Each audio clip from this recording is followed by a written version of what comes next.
So ayun, sabi na dito guys, simulan na natin. Hindi niyo palagi nababantayan ang isa't isa kapag LDR. Mahirap, kaya magulo.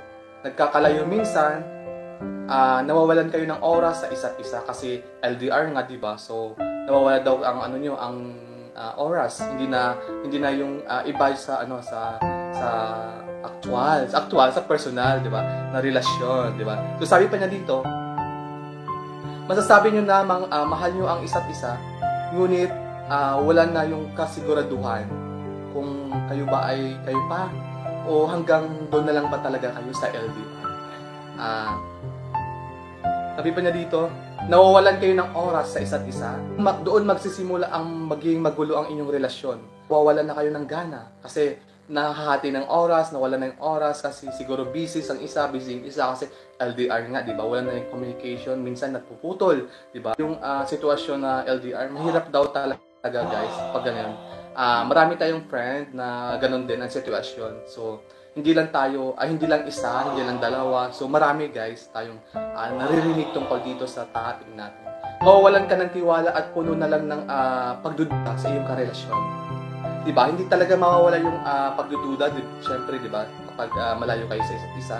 Pero tingin ko guys, nandun pa rin yung tiwala. Pag nandun yung trust sa relasyon nyo, pag nandun yung trust ng isa't isa, tingin ko kahit kailan, kahit matagal kayong LDR, basta nandun yung feeling, nandun pa rin yung ugnayan, di ba? Yung relasyon, andun lang yun. Pero yung tiwala at oras, nawawala. So, iba naman dito advice kung paano natin susolusyonan, di ba? Paano mapapanatili yung relasyon na matatag pa rin kahit kayo ay LDR. So, sabi na dito sa Twitter, never lost communication.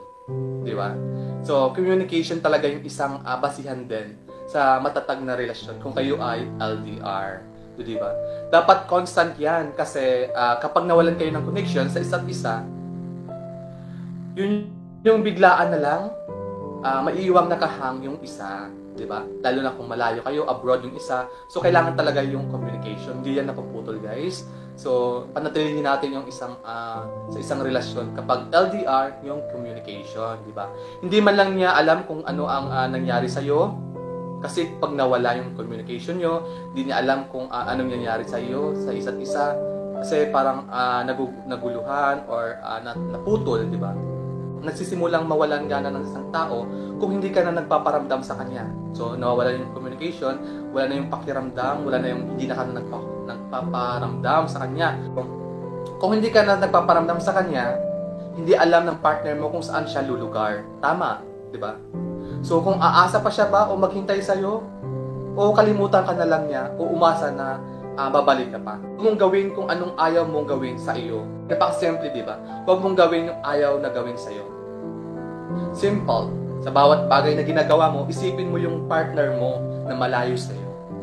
Matutuwa ka kaya pag siya ay gumawa nun katulad ng ginawa sa iyo? Masasaktan ka kaya? O palagi mong i-consider kung anong nararamdaman niya? Di ba? So, ang daming ano dito, guys. Ang daming sitwasyon.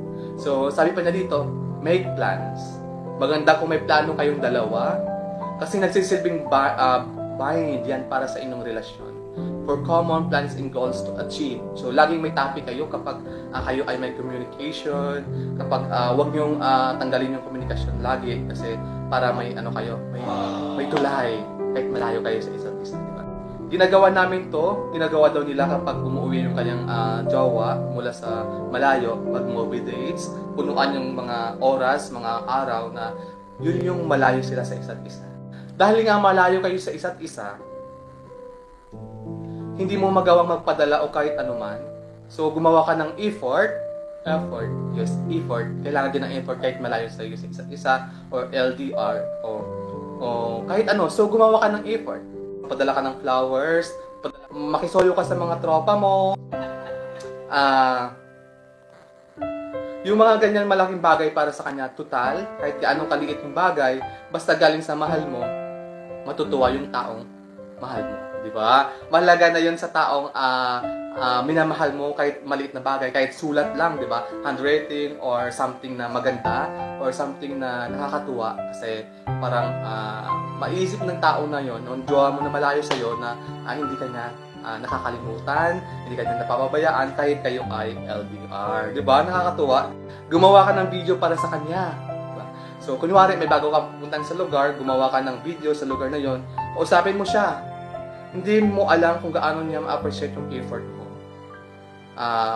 Yung effort mo na paggawa ng video, paggawa ng vlog. So, by that, in that way, maipaparating mo sa kanya na gusto mo din makasama siya sa adventure mo or kung saan ka pumupunta, di ba? Mayroon pa dito nagsabi, guys, wag mong ikahiya o ipakita sa lahat kung gaano mo siya kamahal, di ba? Leave a wall post every sa FB wall, magsulat ka, maglagay ka ng mga post, something sa inyong relasyon, sa inyong dalawa. Kapag may okasyon kayong dalawa, anniversary, monthsary, birthday niya, or something na matutuwa siya kasi parang be proud kasi kahit LDR kayo, nandun pa rin yung isa't isa kayong nagpapakaramdaman ng relasyon. Siyempre, be proud sa inyong karelasyon kapag LDR kayo. Sabi pa na dito, hindi mo dapat ikahiya sa iba kung ano man ang nararamdaman mo sa kanya. See you again sa aking new vlog soon. See you again.